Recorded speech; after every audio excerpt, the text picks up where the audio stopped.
Hello, welcome to Microfiche Microphone. I'm Micah, and on this channel we look at microfiche from the past, old newspaper articles in the public domain. We look at them with our modern eyes, our modern perspective, and see what we can learn from them. On this microfiche time capsule, we are looking back at the Improvement era from June 1958. And this article is entitled Hugh B. Brown of the Council of the 12. So, Hugh B. Brown, what do I know about him? Well, he was in the Quorum of the 12. I'm trying to remember if I know anything specific about him. Well, obviously he was in the first presidency, or else he wouldn't be on this list. But I couldn't tell you under who.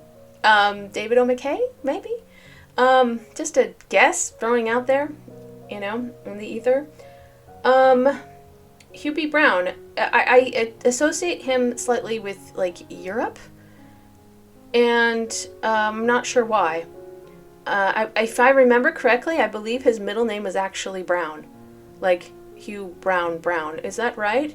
I'll have to look that up. I'm hoping that it comes up in the article. But to be honest, I really don't know much about him. And so I'm interested to find out what this is going to be about and how it, plays out. So, Hugh B. Brown of the Council of the 12 by Wendell J. Ashton is the full title. I forgot to mention the author just now. And I want to start out by looking at these pictures because there's a whole row of pictures at the bottom, and I am assuming that the smaller pictures are his children. So, start out with Hugh B. Brown. This is what he looked like. I feel like what does his face remind me of? He looks kind of like a gentle soul. His eyes turned down at the ends, which makes him have a little bit of a teddy bear look. Gentle kind of a person. That's just what she looks like, just basing on appearances. This is his wife, I believe, Zina Card Brown. I'm assuming she was named after Zina D.H. Young. She looks like more of a doer, in my opinion. Just from looks alone. We will find out later, but a little bit more like, yep, we're getting this done. Let's roll up our sleeves, I don't know, that's just the impression I get from her. Alright, children. I'm not going to comment too much about them because they don't really play a major role in this article, and probably, anyway. So, Zina B. Brown. Zola B. Hodson. They like their Z names, yeah? Lejeune B. Monk. That's very dated. Mary B. Firmage. Hugh C. Brown. So that's the first son, yeah? Interesting that he named his son after himself. Okay, I guess a lot of people do. C. Manley Brown. Carol L. Bunker. Margaret B. Jorgensen. Zina, Zola, and Lejeune sound very 20s to me, so they probably were born in the 20s, considering this was written in 1958. So it makes sense, but it's a little dated, yeah. Alright, let's take a look at the article since I know so little about this person at all, yeah? Go on, Dutch, go on, put your hand in the hole and pull him out. Blonde and freckled Dutch, only about 10 and slim and agile as a whip, could hear the weasel stirring inside the hole. He and his older brother Homer had seen it go in. They had feverishly shoveled away the hole until they were an arm's length from the end. Dutch thrust his farm-tough hand, and tugged it out. With it came the weasel, its teeth gripping deeply into the boy's finger. Homer's quick club finished the animal. Why are they telling this story? I don't know, I guess because he's called Dutch? Which is weird, I guess. I don't know. As far as nicknames go, I think it's weird, but that's just my opinion. Homer and the other boys from the surrounding farms called the younger brother Dutch, not because of his courage, although he had plenty of that. Give him a challenge and he would ride a burro backwards, wrestle an enraged ram, jump off the high bridge into the murky Jordan River, or push his hand into a weasel's hole. They called him Dutch because of his slow and odd speech. Really? He could not pronounce R's and had trouble with G's. He said bed for bread, durl for girl, and generally distorted the English language. Well, then he needs speech therapy, yeah? I find that actually kind of sad that they would just, Okay, so they called him Dutch because it made him sound like he had an accent? Is that it? Jeez. Some 64 years later, the man who had been Dutch the boy stood before a pulpit approximately 2 miles east of the site of the family farm where he had tussled with a weasel. It was now Easter morning, April 6, 1958. The assemblage before him was overflowed the great Salt Lake Tabernacle. Beyond its walls sat a television audience conservatively estimated at in excess of 1 million, besides an uncounted throng of radio listeners stretching across the continent and into the islands of the sea. Well, okay, yeah, in order to speak in general conference, you have to have a certain amount of courage and confidence, yeah? Elder Hugh B. Brown had been chosen a latter-day apostle of the Lord, but neither he nor his vast audience, save for a few, knew it. He stood there, arrow straight, his warrior's visage crowned with a wavy silver. He lifted his voice to tell the real meaning of Easter. The message of the resurrection rolled out as if from a mighty organ. Concluding, Elder Brown, as if inspired as Isaiah of old, bore testimony that he knew from the center of my heart to the ends of my fingers and toes that Jesus is the Christ, the Son of the living God. I like that testimony. That's really it's kind of cute, you know? The center of my heart to the ends of my fingers and toes, you know? After the meeting, Elder Brown, who had served as an assistant to the 12 for 4.5 years, was told by President David O. McKay of his call to the apostleship. That afternoon, at the concluding session of 128th Annual General Conference of the Church of Jesus Christ of Latter-day Saints, Elder Brown was sustained a member of the 12. 4 days later, he was ordained an apostle, a special witness for Christ by President McKay. From the farm on the outskirts of Salt Lake City to that memorable Easter in the Tabernacle, the life of Hugh B. Brown has covered a lot of ground. He has excelled as a soldier, lawyer, businessman, teacher, and church leader, but above all these he has been acclaimed as a preacher of righteousness, a modern Isaiah whose power has been felt across many lands, whose makeup is a rare blend of the practical and poetic, of things of heaven and also of the good earth. Valentons? It says see page 487 for reference. Whatever. Okay. Description of the ancient prophet could have been written of Hugh B. Brown. Isaiah stood with his head in the clouds and his feet on the solid earth, with his heart in the things of eternity, and with mouth and hand in the things of time. Elder Brown, in his official duties, always looks as if he had just stepped from 10 Downing Street, resident of Britain's Prime Minister. He is poise and dignity itself. He has mingled with the mighty of several nations, yet he knows what it is to feel the wet tails of rats moving over the tired face in the dark danks of trenches of war. Yuck! He has a warmth and humor that sinks right through a threadbare coat or the bright sweater of a college youth. Hugh B. Brown, the statesman missionary, has been a pillar in the broad surging growth of the Church of Jesus Christ of Latter-day Saints in the past half-century. Today, there are 258 stakes in the church, where there were 84 when he became Lethbridge, Canada, stake president in 1921. Today, there are 7 stakes in the area of Granite Stake in Salt Lake City, over which he presided 25 years ago. Okay, so he was stake president a couple times. Now there are more than 30,000 converts brought into the church a year, compared with an estimated membership of 173,500 in 1883 when he was born. There are now more than 1,488,000 church members. He laid the cornerstones for one, New Zealand, of 3 temples whose walls have risen in Switzerland, England, and New Zealand during the past 5 years as the church grows like Jonah's gourd across ever-widening horizons. Elder Brown has contributed mightily to this growth as Bishop's Counselor, High Councilman, Counselor in a stake presidency, British Mission President twice, the Church's Coordinator and Advisor for the Latter-day Saints servicemen in the United States and Great Britain during World War II, Sunday School General Board Member, and as a General Authority. Hugh B. Brown was born October 24, 1883, in a red brick, single-story farmhouse on Redwood Road at approximately 39th South Street in Greater Salt Lake City. Okay, so he's a Salt Lake boy, yeah? That area was then known as part of Granger. He was the second son and fifth of 14 children of Homer Manley and Lydia J. Brown. Hugh was born one of the 2 farms his father operated, but most of his boyhood was spent on the second farm, about 4 miles north on Redwood Road, an area known as Lake Breeze. Here his father operated 5 acres of orchard, maybe? Continued on page 466. Orchard, yeah. Apples, peaches, plums, and other fruit, along with the cows, horses, pigs, and chickens. I'm going to stop there for a second because I want to look at this other picture. It says Elder Brown with his son Hugh C., who was killed in World War II. That's really sad, although not an uncommon story. Hugh B. Brown has often told friends that the greatest character he ever knew was his mother.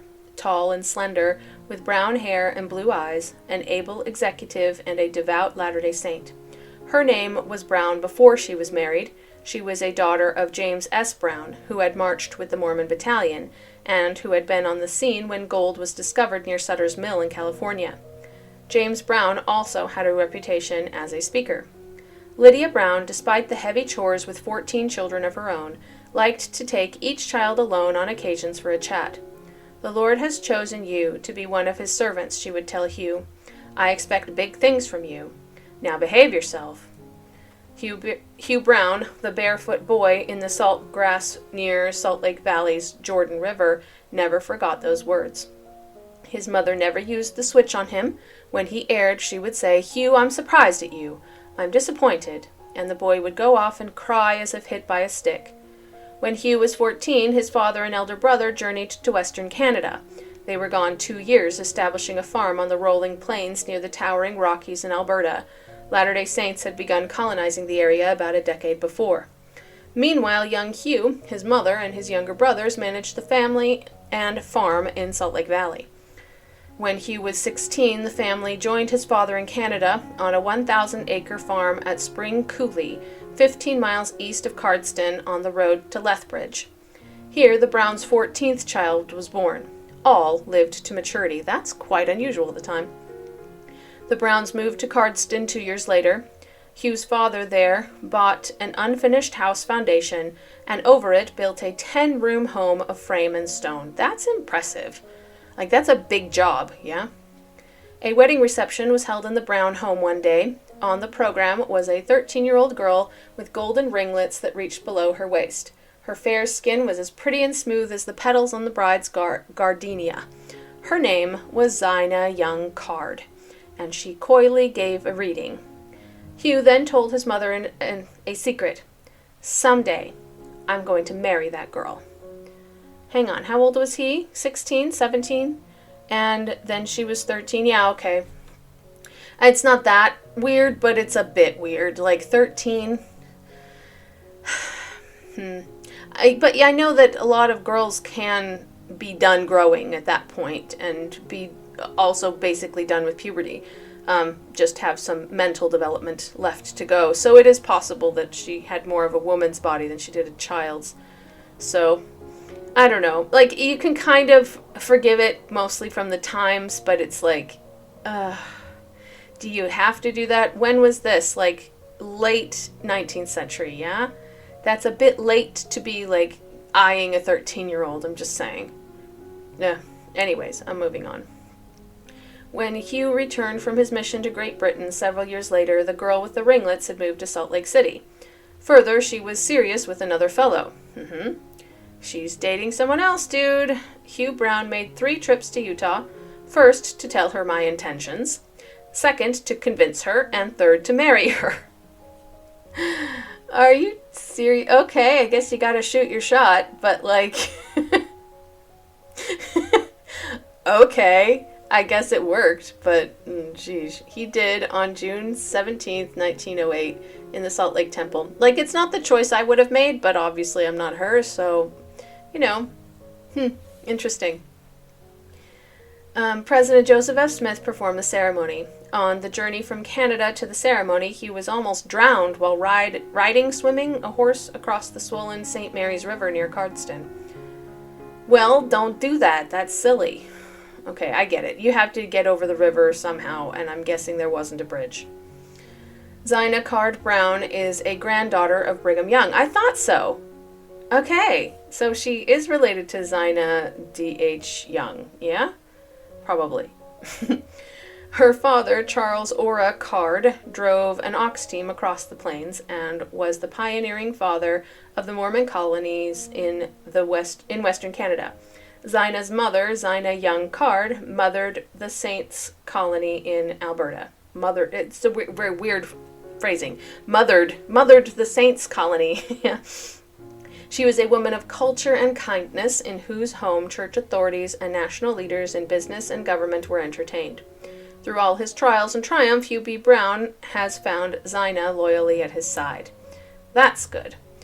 She continued to believe in me at times when I did not believe in myself. He once confided with a friend they have been blessed with 6 daughters and 2 sons. After 50 years together, Zina still addresses her husband as darling. Well, that's kind of cute. Hugh Brown farmed in Canada. There are those who recall his riding and sulky plow over Alberta's black soil with a book in his lap, the Bible, or Shakespeare, Milton, Keats, or another favorite. In Canada, he also managed the Cardston Mercantile Company and a hotel. He took some pre-legal training at the University of Utah and was later admitted to the Law Society of Alberta as a student at law and was articled with David H. Elton, barrister and solicitor in Lethbridge. After 5 years, he was admitted to the bar in Calgary as a barrister and solicitor when he was 37. It's quite late in life to become a lawyer, yeah? Meanwhile, Hugh Brown answered a call to his country's colors. In 1910, he was asked to raise a Canadian militia among the Mormon men of Alberta. He did, and 3 years later he was given the rank of major. He was commander of the squadron of cavalry when World War I erupted in 1914. Hugh B. Brown had one of the finest mounted squadrons in the entire British Army. There was a solid row of 20 dapple greys, another of blacks, another of sorrels, and 20 of bays, each troop with a mounted lieutenant in front. Major Brown rode a big, high-stepping sorrel called Steamboat, while they taking a great interest in the kind of horses there are. Like, is that really relevant? Weird. His example of manly courage and righteous actions continued with us as a source of great strength while we were in combat in France, wrote Archibald F. Bennett, one of his men. There's a note, but I can't see immediately where the 2 leads to, so I'm hoping it's on the next page. Perhaps the most moving address Hugh B. Brown ever gave was at a military camp in Petawawa. I am sure I butchered the pronunciation, but that's quite a name, Ontario, in the summer of 1918 when World War I reached a climax. Major Brown had brought 1,500 recruits by train from Western Canada. Among them were some toughs, including former jail inmates. And Petawawa, the group was ordered to remain temporarily. German submarines were causing trouble off the east coast. Already, there were 4,500 men stationed at the camp. The Brown group made it 6,000. No leaves were permitted. Shortly after midnight, a sergeant awakened Major Brown in his tent. "There's a riot in the camp," the sergeant yelled. "The men are ripping up tents and threatening to set fire to the camp." Major Brown was the ranking officer on the scene. He sent for the other officers. About 30 of them reported at his tent. They were armed with pistols. "Put down your guns, men," the major ordered. "We're going out there unarmed." The officers stepped out in a milling, shouting mob. Some were drunk. Hugh B. Brown climbed atop a table, and there he began to talk. It was now 2 o'clock in the morning, 2 a.m. A tent peg struck him on the back of the head. He kept talking. Okay. A small group gathered around him and listened. He pleaded to the men's loyalty. He told of the futility of mob rule. Others continued the tumult of terror. As Major Brown kept talking, the audience kept growing. By 5 a.m., order had returned to the camp. Well, they got tired. Come on. Next day, approximately 75 ringleaders were brought before Major Brown. He told them that there would be no charges if they would be men and thereafter play ball. Okay, yeah, I can respect that. Major Brown himself received a reprimand during World War I. He was stationed at Shorncliffe near England's White Cliffs of Dover. In Britain, he had been giving servicemen their final training before going into combat in France. A general peeped into Major Brown's tent. He saw the major seated on the tent floor with enlisted men. "Brown, you'll never maintain the respect of your men if you get down with them like that," the general roared. Major Brown had been holding an MIA meeting with Mormon men in the camp. Following the war, Elder Brown returned to Alberta, where in 1921 he became first president of Lethbridge Stake. He resumed his law practice and later moved to Salt Lake City, and there he became affiliated with the law firm of J. Reuben Clark Jr. Oh, really? Preston D. Richards, and Albert E. Bowen. If you're not familiar, J. Reuben Clark Jr. was in the first presidency, and Albert E. Bowen was one of the 12. Preston D. Richards, I don't think was. I'll have to look him up later to be sure what his calling was, but I have heard the name as well. He also became president of Granite Stake. Later, he served the state of Utah and federal government in positions of responsibility, and in 1934 was an unsuccessful candidate for the United States Senate. Okay, so he ran, but he didn't win. Always ready to place a church call first, in 1937, Hugh B. Brown returned to Britain as a mission president. He was there when World War II broke out and helped evacuate the missionaries from England and other European countries. Thousands of Latter-day Saint youths during World War II were stirred to nobler living by Elder Brown, serving as a church coordinator of servicemen. I think that's where I've heard of him, because I associate him with Europe. But he didn't serve in Europe. He was in Canada most of the time, yeah? So, but I think that I associate him with this here, is that he was coordinator of servicemen, yeah? In 1944, he was called to return to Britain as mission president. He crossed the Atlantic aboard a Greek freighter in a convoy. Amid the ruins of battered London, he often heard the whine of enemy buzz bombs. In it all, he was an inspiring leader of the saints, a man whose eloquence moved many of Britain's leaders, including members of the cabinet. Returning from Britain, he became an instructor at Brigham Young University. In 1950, he returned to private law practice. It took him back to Canada, and when his call came in 1953 to be an assistant to the 12, he was president and general manager of an oil company in Edmonton. If you ask Hugh B. Brown where his heart has been most during these many achievement-crowded years, he will tell you, in his home. There, in the living room, is a huge painting of towering redwoods, streaked by shafts of sunlight. They seem to symbolize a man who has weathered much and who stands tall, well-rooted and strengthened, too, by light from on high. There is the big easy chair where Elder Brown's grown children still come to his side for a story, counsel, and humor. There is his large bedroom with walls lined with the bright jackets of many books. There is the lamp over the bed where he often reads until 6 a.m. Jeez, he's a night owl. There at home is Zina, his sweetheart of a half a century. The day after Hugh B. Brown was ordained an apostle, a member of Great Britain's Parliament visited Salt Lake City. He was Llewellyn Williams, a black-haired 40-ish Welshman and former clergyman. He dined with the Browns and a few others that evening. As good nights were spoken, the British lawmaker grasped Hugh B. Brown's hand warmly, held it, and whispered, "Pardon me, sir, but you are a man after my own heart." There are thousands around the world, in and out of the church, who would say the same of Elder Brown. A man after my own heart. Interesting. They never did clear up that other footnote, though. Trying to see if it's somewhere else. Oh, footnotes and references. Hugh B. Brown of the Council of the 12. 1. As quoted by C. L. Robinson, The Book of Isaiah, 1st edition, page 22, New York, Young Men's Christian Association Press, 1910. See also Gospel Doctrine, Sunday School Manual, 1944, published by Deseret Sunday School Union. And 2. The Instructor, November 1953, page 335. There we go. Okay. Thank you very much for that. That was interesting. Anyways, so what do you think? I was surprised at, like my first impression of his picture is, he looks like a gentle person. But that's not true at all. It sounds to me like he was much more of a bold person. He was like, no, let's do this. Like fearless. And just get up and go, kind of, let's do this kind of a person. which was more my impression of his wife. So I wonder if I was wrong about her too. I can't be right about everything. Come on. But I found that really interesting. They did push a little bit his military information, but I feel like he had that was like a big chunk of his background, yeah? So at the time. So let's find out. Let's go to Wikipedia, because this is not even close to like his whole life, because he lived quite a while after this, did he not? Yeah, he died in 1975.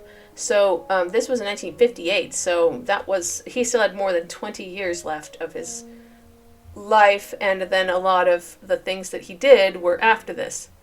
All right. It's not too long. It's not super short either. I have some quotations I may or may not read, but all right, let's take a look at the article. Hugh Brown. Told you his middle name was Brown. It's because his middle name was after his mother's maiden name, which was also Brown, and so it might be confusing, but yeah, he's named Brown twice. So Hugh Brown squared, right? All right. Hugh Brown, October 24th, 1883 to December 2nd, 1975, was an American attorney, educator, author, and leader in the Church of Jesus Christ of Latter-day Saints. He was a member of the Church's Quorum of the 12 Apostles and First Presidency. Born in Utah, Brown held both American and Canadian citizenship. I did not know that he had Canadian citizenship, although it does kind of make sense considering he served in the military, but still. Brown was a talented speaker and was well known for conveying religious principles and exhortations through accounts of events in his life. His grandson, Edwin B. Firmage, noted, possessed at once with a sense of humor that refused him permission to take himself too seriously, and a profound spirituality based on true humility before God, he moved thousands with a style of classic oratory that will be sorely missed. Early life. Brown was born in Granger, Utah Territory, to Homer Manley Brown and Lydia Jane Brown. He later recorded the event of his birth. Oh, you record the event of your own birth, it's really funny. It is alleged that I was born in Granger, Utah in 1883 on the 24th of October. I was there, but I do not remember the event. However, my mother was an honest woman and I must take her word. That's silly. His father had a small farm and orchard. When Brown was 14, Homer Brown left Utah with his oldest son to establish a farm in Spring Coulee in western Canada. Brown was the oldest son left in Salt Lake City, and he and his sister Lily, 18 months his senior, took care of the farm and orchard until their father sent for the family. Yeah, I didn't realize he was like the oldest boy at home, because saying that he worked the farm is kind of a duh thing if he's 14, I mean, a 14-year-old who lives on a farm is going to be working. This is normal. But, yeah, like, having him be the oldest boy at the time, like, that means that he had a lot more work to do. I didn't realize that. Brown was 15 when his family moved to what is now southern Alberta, which was then part of the Northwest Territories. Shortly after his 18th birthday, he traveled to Logan, Utah to attend Brigham Young College. Brown also attended Utah State Agricultural College. Dr. John A. Widsoe suggested a career in agriculture for Brown. After a brief period at the college, Brown was called to England as a missionary for the LDS Church and served under Heber J. Grant from 1904 to 1906. Did they not mention that? I don't feel like they mentioned that. Did I miss it? Upon his return, Brown married Zina Young Card, a childhood friend, in 1908. Childhood, like teenage friend, yeah? They settled in Alberta, and the first 6 of the couple's 8 children were born there. Okay. Military service. In 1912, Canadian leaders of the church asked Brown to go to Calgary and take military training preliminary to organizing a Latter-day Saint contingent for the Canadian Reserves. The Reserve Cavalry Unit was established in 1914 with the outbreak of World War I and became part of the 13th Overseas Mounted Rifles in 1915. By 1917, Brown had achieved the rank of major. I believe he was a colonel? Why does it say that in brackets? And why were there no spaces? And who wrote that? And why does it say that? It says major in the article we read. And here it says, I believe he was a colonel. I don't get that. I feel like that shouldn't be there, but somebody snuck it in. In the Canadian military, he believed that he would have attained a higher rank without what Brown perceived as prejudice in the British Empire against the church members. Okay, weird. In one instance, he was told that he was denied further promotion, although the reason was not specified. Brown looked at the papers on the desk of the senior officers that stated, this man is a Mormon. Okay, well, that's a good reason to think that. Okay. Then now he's bringing receipts, yeah? Brown suffered what he believed were other injustices from the military establishment, including being forced by a superior officer to sell a beloved horse. Okay, weird. The imperial military significantly influenced Brown, as shown in accounts of his service in later writing, but he ultimately turned away from a military career. I can see why it turned sour against it. He's like, yeah, that's enough. Like, he did his best to be a good soldier, but then afterwards he's like, no, we're done. I don't blame him. Legal training. After returning to Canada, Brown was employed as a cowboy, a farmer, and a businessman. He renewed an interest in the study of law, which he began at the Law Society of Alberta prior to his military service, by working with Z.W. Jacobs, a Cardston barrister. Brown completed the 5-year apprenticeship while he was working a farm he had purchased near Cardston. After passing the bar examination at the University of Alberta, he was admitted to the bar in 1921. Okay, good job, good for him. That must have taken a lot of work. Health challenges. Oh, they didn't mention this. Brown suffered from a rare nerve disorder called trigeminal neuralgia, also called tic douloureux. Oh, which has been called one of the most painful ailments known to mankind. Sorry, tic douloureux, like douloureux, douleur, that means pain in French. And so, like, that you know, like, that's what stopped me when I read it. So, painful tics, is that what it is? That sounds horrible.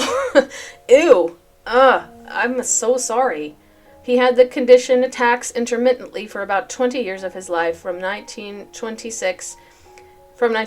At Christmas time in 1944, while he was overseas during World War II, he sent a 3-page, typewritten, single-spaced essay to his family, an unprofessional analysis of tic douloureux by a surviving victim. The letter stated that he would be glad to say goodbye to it forever. Brown had surgery to sever his trigeminal nerve in 1945, but the attacks returned while he was teaching at Brigham Young University in 1946. He underwent surgery again at the Mayo Clinic, where a section of his nerve was completely removed, which made the left side of his head completely numb for the rest of his life. I was about to say, trigeminal neuralgia. Like, what is that trigeminal nerve? I've never heard of this. Oh, it's also called Fothergill disease, tic douloureux, trifacial neuralgia. It's a long-term pain disorder that affects the trigeminal nerve, the nerve responsible for sensation in the face and motor functions such as biting and chewing. It's a form of neuropathic pain. That sounds horrible. So it looks like, from the picture I'm seeing, I'll hope to get a copy of this picture for this video, but like, it's a nerve that is up near, like, your front of your ear and travels from there through your entire face all the way down into your jaw. And if that nerve is painful, like, imagine how horrible that would be. Gosh, that doesn't sound fun at all. I'm really sorry he had to deal with that. I wonder if you can kind of tell in some of his pictures, because I would imagine if the nerve is severed, that he's unable to, like, move half of his face. It makes it look like he's a stroke victim or something, you know? Because half of his face would not be able to move. If it was only on one side, you know? I imagine it would be way worse if it was on both. Gosh, that's so bad. LDS Church. Brown was called as president of the newly formed Lethbridge, Alberta stake in 1921, which included all of Alberta north of the Lethbridge Airport and the Northwest Territories, including present-day Nunavut. Nunavut? Nunavut? It's the largest northernmost territory of Canada. Okay, so got it. Brown and his family moved to Salt Lake City, Utah in 1927. He quickly became a successful lawyer and a partner in a law firm with J. Reuben Clark, Albert E. Bowen, and Preston D. Richards. He formed a lifelong allegiance with the U.S. Democratic Party, which led to an unsuccessful run for political office and a term of service as first chairman of Utah's Liquor Control Commission from 1935 to 1937. Liquor Control Commission, huh? Brown was called as president of the Salt Lake Granite Stake. Okay. Brown served as president of the British Mission from 1937 to 1940. And yeah, like I said, I think that's where I associate him with Europe. And from 1944 to 1946. It was the first of many full-time church positions that brought him admiration and influence.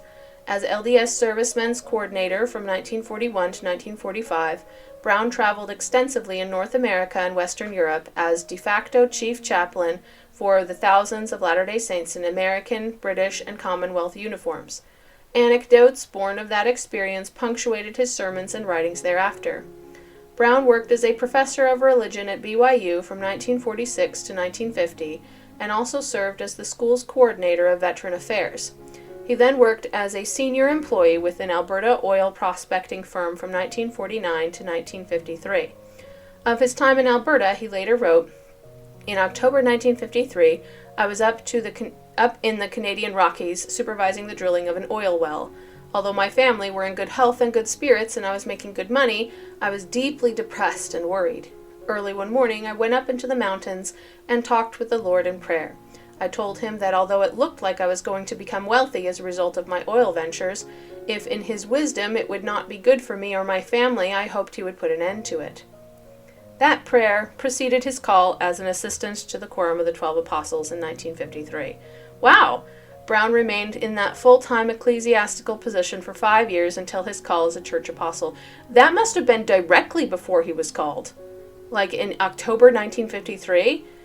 Usually you're called at General Conference, so that's either April or October, and if he was called in the same year, like October 1953 was like the next week, like at the latest. That's crazy. Brown was ordained an apostle and became a member of the Quorum of the 12 Apostles on April 10, 1958, replacing Adam S. Benyon, who had died the previous February. He was called to the first presidency as a third counselor to Church President David O. McKay on June 22, 1961.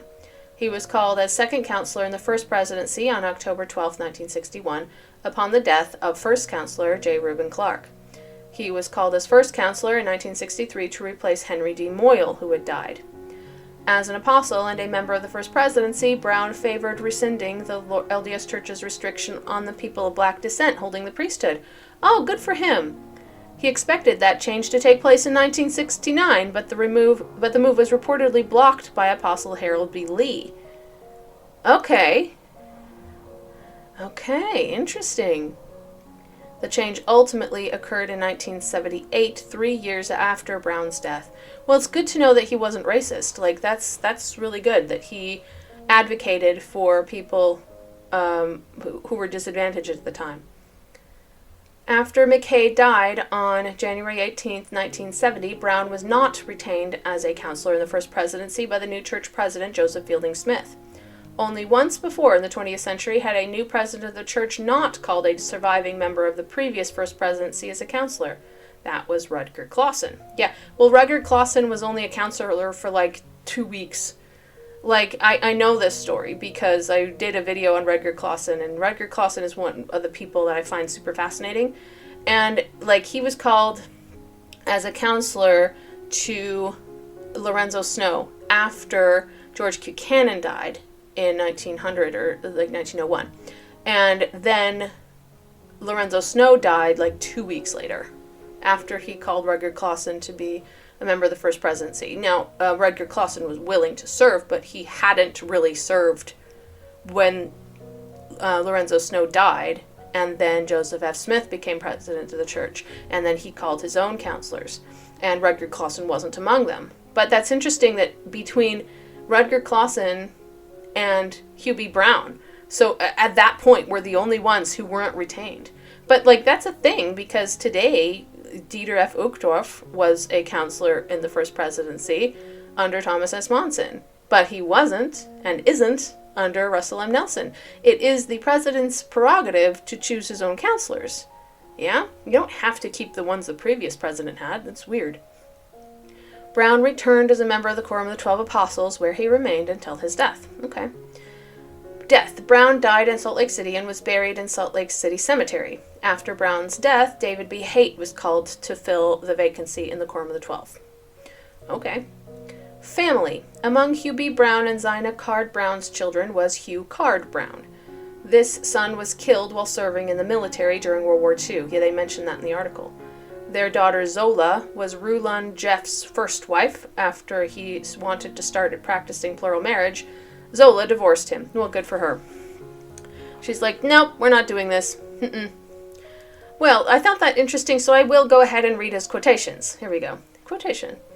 A sense of relationship and co-partnership with God involves the concept of universal brotherhood, and that will help to develop intelligent tolerance, open-mindedness, and good-natured optimism. Life is really a battle between fear and faith, pessimism and optimism.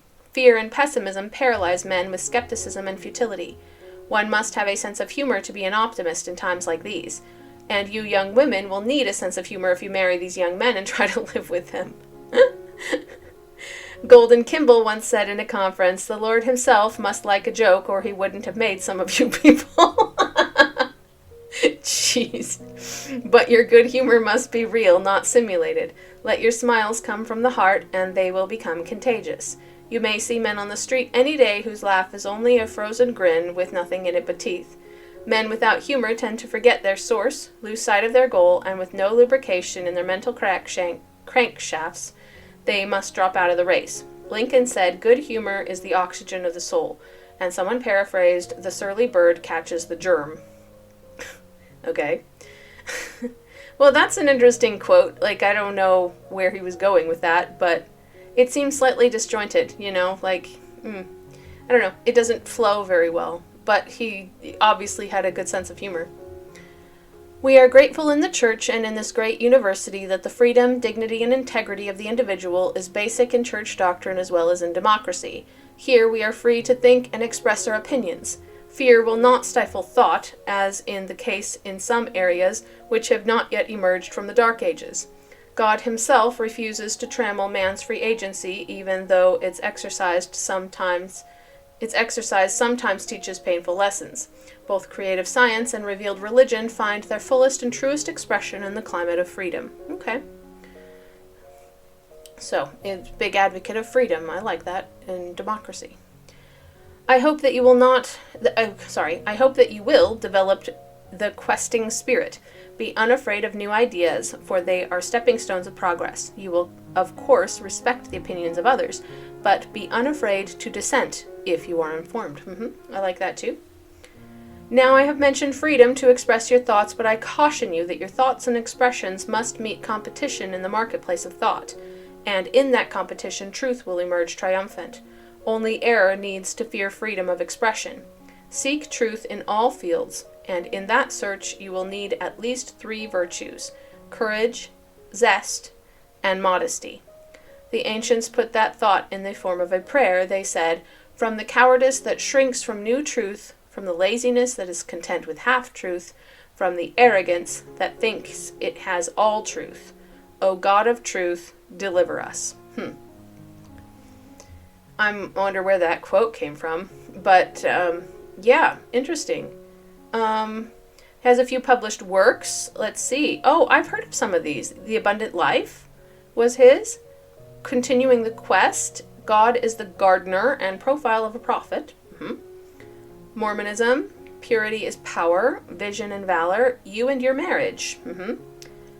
And then An Abundant Life, The Memoirs of Hugh B. Brown. Cool. I like it. Oh, I missed Eternal Quest, Selected Addresses of Hugh B. Brown. I don't feel like that's really from him, though, because those were taken from his addresses.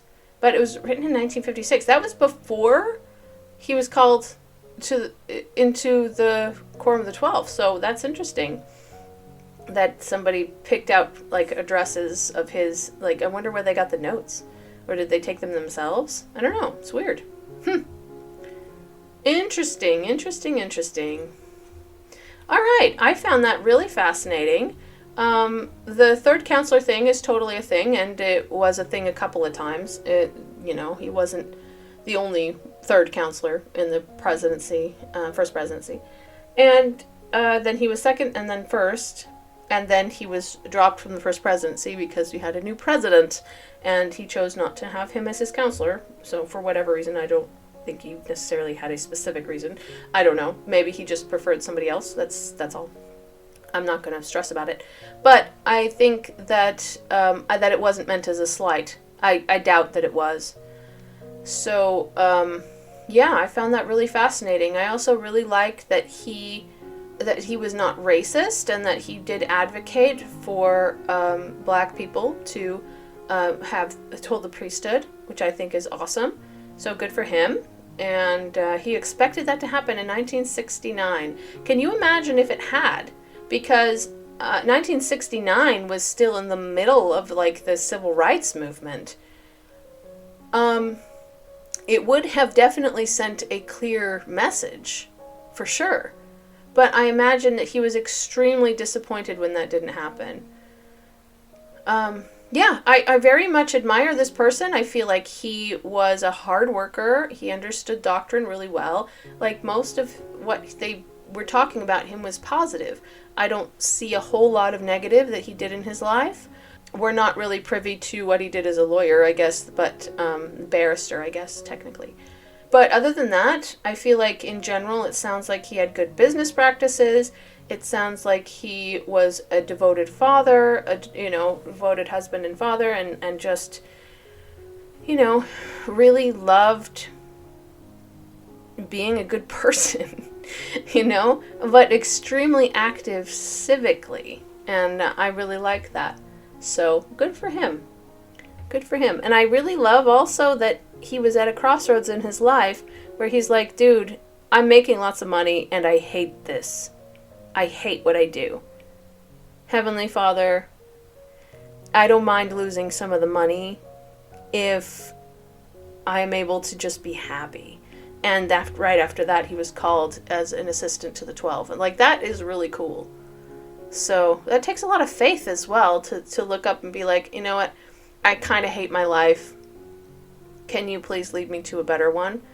And I really like that. He probably started doing the oil thing for money reasons, He's like, you know what? It would be really nice if we had some nicer stuff or a bigger house or whatever it was that he wanted. And then, started doing it and then did make money but ended up hating it. It's like, get me out of here. And it sounds like he was happier in the leadership of the church. So good for him. Anyways, I found that really fascinating. I hope you did too. And I really appreciate Hugh B. Brown as an individual. And I hope to see you in the next video.